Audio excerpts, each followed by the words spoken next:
Hey guys, welcome back to my channel আৰু মোৰ নতুন এটা ব্লগলৈ আপোনালোকক পুনৰবাৰ স্বাগতম আৰু আজি মই ভাবিছোঁ বৰখাবাৰ স্পেশাল চিকেন ৰেচিপিটো বনাম সো বৰখাবাৰ স্পেশাল চিকেন ৰেচিপিটো বনাবলৈ চিকেনখিনিত নিমখ সানি 1 ঘণ্টা ৰেষ্ট কৰিবলৈ দিম এখন গৰম কেৰাহীত জিৰাখিনি ফুটাই লোৱাৰ পিছতে মেৰিনেটেড চিকেনখিনি দি দিছোঁ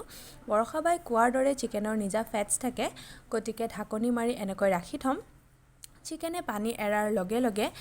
ইয়াত পিয়াজ আৰু আদা নহৰুৰ পেষ্ট দি সিজিবৰ বাবে আকৌ ঢাকনিখন মাৰি দিছোঁ গোন্ধটো যে ইমান ধুনীয়া ওলাইছে দেখিয়েই খাও খাও লাগিছে কালাৰ হ'বলে বৰখাবাই শুকান ৰেড চিলি পেষ্ট ব্যৱহাৰ কৰিছিল এতিয়া অলপমান নিমখ আৰু লগতে কাটি ৰখা বিলাহীখিনিও দি দিছোঁ বাৰ এই হেলথি ৰেচিপিটো দেখি নবনোৱাকৈ থাকিবই নোৱাৰিলোঁ বিশ্বাস কৰক তেল আৰু পানী নিদিয়াকৈ বনাইছোঁ যদিও খাবলৈ বিৰাটেই টেষ্টি হৈছে Thank you so much for the recipe বৰখাবা আপোনালোকে এবাৰ ট্ৰাই কৰি চাব দেই